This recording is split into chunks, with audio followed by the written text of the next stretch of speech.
Some of you are already familiar with my work to bring awareness about the issues of the environment, extreme poverty, hygiene, and recycling, and how to find balance between all these things. Let's take a look at some of my previous work. I have documented the progress at La Chureca, a landfill in Managua, Nicaragua, where approximately 1,800 people have been living and surviving from the garbage that comes in from 6 a.m. to 7 p.m. every day. Just from 2009 to the present, you can see how a toxic and unhealthy place can transform into a cleaned up, organized, and environmentally conscious system. Here, people were offered the opportunity to move from their handmade huts to their new homes that have electricity, security, and running water. I have researched other landfills and noticed the same situation. Wherever there is people, there is waste. From large cities to medium and small-sized towns, it is common for communities of people to live and survive from landfills.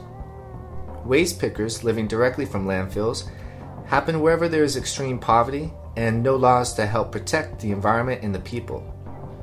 Or if they do have laws, then they have not been enforced.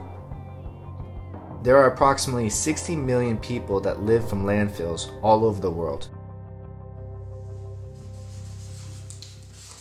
Methane gas. Let's talk about it. Let me explain how all this happens. So you have dumpsters and dump trucks coming in and piling all this trash on top of each other. And most of the recyclable stuff gets taken out by waste pickers, the people I photograph. The rest of this gets piled up and it's out of control. So what we have to do is burn it all up and bring it down, so we can add more trash, and over the years all this stuff just gets piled up, and it gets really hot, and it starts to create methane gas. Now normally natural decomposition, say like an apple, anything organic like that, requires oxygen, O2. So that's a natural cycle of decomposition. But when you take something that's not natural and non-organic, like plastic and papers and things that get all stuck together and create their own thing, when they burn together and layer each other up, they require one oxygen from O2. So if you take one oxygen and it goes towards the trash in the burning process, it leaves another O1 floating and it doesn't know where to go. So what happens is it joins the other O2. Therefore, it creates O3. O3 is ozone. So from this process of decomposition, we're adding more ozone to the atmosphere. And because we're adding more ozone, the sun comes in and then the heat and the light gets trapped on the surface of the earth and can't come back out again, which is what's creating our global warming and extreme shifts in temperature. Icebergs are melting, people are freaking out. It seems really scary. But it doesn't have to be scary, because what I'm also photographing is the process of changing this methane gas into energy. So if you imagine covering this up, so you take some plastic, you cover it all up, and you add a layer of dirt, and you add more plastic, and another layer of dirt, and just ignore this part here. We'll cover it all up. It's trash now. We can contain all of that methane gas in one place. And then we add these pipes that come out, and they release the gas methane. From there, we take that gas methane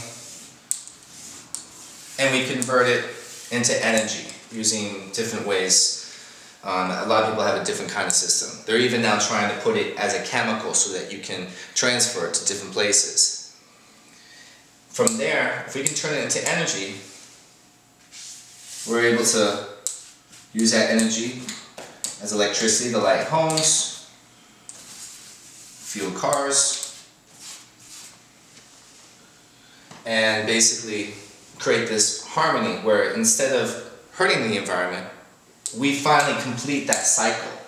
This is the natural cycle. This is the man-made cycle, and we can make that possible. Cambaleche landfill is located in Guyana City, southern Venezuela. The black and white images you will now see are from Henry Moncrief, a social anthropologist who will be traveling with me there. Approximately 120 families live from the landfill. These people are called Huero and are part of a larger indigenous population that came from the Amazon jungle. At a certain point, landfills reach a cap and need to be covered up and relocated. This particular landfill reached its cap in 2001 and has been overflowing for the last 11 years. There is enough methane gas being released from this landfill to provide electricity to thousands of people. There is a plan already to cover up this landfill in the next 5 years and relocate it to an area called El Pinar and start fresh. This will leave the Huero community without any means of living, for they depend on recycling and finding resources from the garbage. In addition to these situations, there are many nearby metal factories along the delta, and some, particularly aluminum factories, are leaking large amounts of red mud into the delta. Red mud is extremely dangerous and harmful to anything living. It is recorded that the delta is slowly drying up due to these factories. My intention with this next trip is to photograph an accurate account of the land and the people. See if I can find a company interested in working with the landfill to turn its resources into energy. I realize I am one person, but I also realize it only takes one person to make a difference. Collectively, we can make a difference faster.